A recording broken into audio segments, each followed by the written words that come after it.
윤석열 정부, 새 정부 내각에 대한 인사청문회가 반환점을 돈 가운데 한덕수 총리 후보자 인준이 불투명한 상황입니다. 관련 발언부터 들어보시죠. 민주당은 한덕수 총리 후보자와 기타 장관 후보자들을 딜할 생각이 전혀 없고요. 예. 국민의 눈높이에서 개개 인사들을 검증해서 부적격 후보자는 부적격 후보자대로 저희들 입장을 분명하게 할 것이고 네. 적격 후보자에 대해서는 망설임 없이 적격으로 채택해 주겠다는 그런 입장입니다. 관례적으로 많은 국민들이 의심하는, 예를 들어 장관 한 10명씩 우르르 들어가면은 의례적으로 한두 명 낙마시키면 나머지는 통과시켜준다.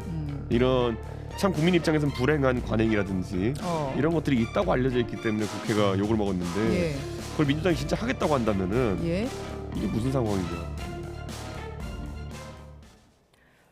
네, 앞서 진성준 원내수석 부대표 얘기 중에 딜할 생각이 전혀 없고요란 말은 왜 나왔냐면 권성도 원내대표가 일부 후보 낙마시키면 총리 인준해주겠다고 물밑에서 제안을 해왔다. 하지만 도저히 받아들일 수 없다라는 인터뷰에 대한 이제 진성준 부대표의 설명인데 지금 보면 민주당 입장에서는 일단 물리적으로 갖고 있는 카드가 총리 인준 카드가 좀 유일해 보이거든요. 그렇다 보니 이런 얘기가 나오고 있는 것 같고. 그래서 저는 이해할 수 없습니다. 뭐냐면 뭐 한두 명 통과시켜 주면은 뭐 낙마 안 하겠다, 이거는 불가능한 일이에요. 그냥 임명 강행하면 끝날 문제고 총리 인준 부분에 대해서만 민주당이 카드를 들고 있는 셈인데 이거 뭐 총리 인준 안 하면은 뭐 나머지는 그냥 뭐 그거는 제가 봤을 때는 좀 이해가 안 되는 부분이 있고, 다만 이런 부분은 있죠. 이게 정치적 협상 부분이라는 게 뭐냐면 민주당 입장에서는 문제들이 많은 후보들이 이렇게 열거가 돼 있는데 이분들에 대해서 모두 뭐 부적격이다, 낙마시킨다 그러면은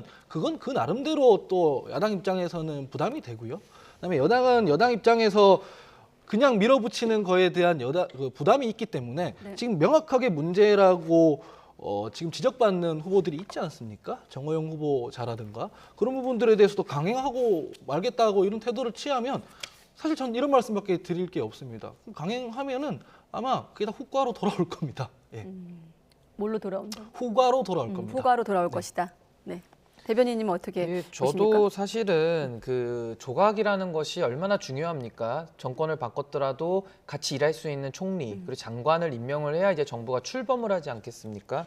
상당히 중요한 부분인데 이거를 지금 너무 정쟁의 수단으로 활용되는 것은 뭐 민주당뿐만 아니라 그건 뭐 정치 관행적으로 참 문제였던 부분이라 전 이번에 민주당이 이걸 좀 대승적으로 끊어줬으면 하는 바람이 좀 일단 있고요. 두 번째는 저는 부적격 후보자에 대해서는 야당 목소리 전 듣는 게 맞다고 봅니다. 왜냐하면 문재인 정부가 30번이 넘도록 야당의 의견을 무시하고 그대로 밀어붙였다가 지금 이제 이 정권을 내주는 상황까지 온 것이거든요. 그러니까 국민의힘 입장에서도 야당인 이제 민주당의 의견에 저는 귀를 기울이고 국민의 눈높이에 맞춰가야 된다고 저는 생각을 합니다. 다만 이제 한덕수 총리 후보자 같은 경우에는 사실 협치의 카드인 거는 부인할 수 없습니다. 왜냐하면 이제 그 문재인 정부, 그 노무현 정부 시절이죠. 그 당시부터 이제 총리를 한번 지내셨던 분이기 때문에 뭐 업무 능력이라든지 이분이 어떻게 보면은 관료 출신이지만은 노무현 정부에서 총리를 지냈기 때문에 이분보다 더 협치의 상징인 분을 찾기가 참 어렵습니다. 그래서 이 부분에 대해서는 협치 카드라는 걸 좀 봐주셨으면 좋겠고, 마지막으로 검증이라는 것이요. 결격자를 골라내는 것이 검증입니다. 근데 지금은 이런 식으로 장관에 대해서 과도하게 개입을 하게 되면요. 마치 야당인 국회, 민주당이 인사권을 행사하는 것까지 나아갈 수 있거든요. 이렇게 되면 우리 동의 받는 사람만 다 써라, 이렇게 되는 겁니다. 그래서 이런 그 지경까지 가지 않도록 정말 결격자들만을 골라내겠다, 이런 태도로서 전 임하는 것이 좀 필요하다, 이렇게 봅니다. 네, 국민의힘 말씀하시죠. 한 가지만 반론하자면은 한덕수 후보자에 대해서 지금 부정적인 입장인 것은 업무 능력 그리고 말씀하셨던 정파성 때문이 아니라 윤리 때문입니다. 윤리적 지적을 받고 있는 거고, 그래서 국민들도 부정적으로 시선을 바라보고 있는 문제가 있는 것이고, 본질적으로 이런 부분이 있어요. 정호영 장관 후보자가 어떤 인터뷰에서, 언론 인터뷰에서 밝힌 내용인데, 인수위로부터 지명 이틀 전 밤에 연락을 받았고 지명 하루 전에 인사검증 동의서를 냈다. 된다라고 말을 직접 했어요. 네.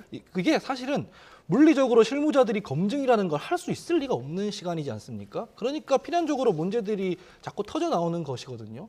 이 부분에 대해서는 국민의힘 입장에서도 좀 반성을 하고 지적할 건 지적을 해야 된다. 충분한 검증을 거쳤더라면 나았을 텐데 검증이 실패했기 때문에 문제가 나오는 건데 이거를 그냥 발목 잡기라고 하는 것은 부적절해 보이고 사실상 검증을 미숙하게 했던 스스로가 발목을 잡고 있는 거다. 저는 이렇게 봅니다.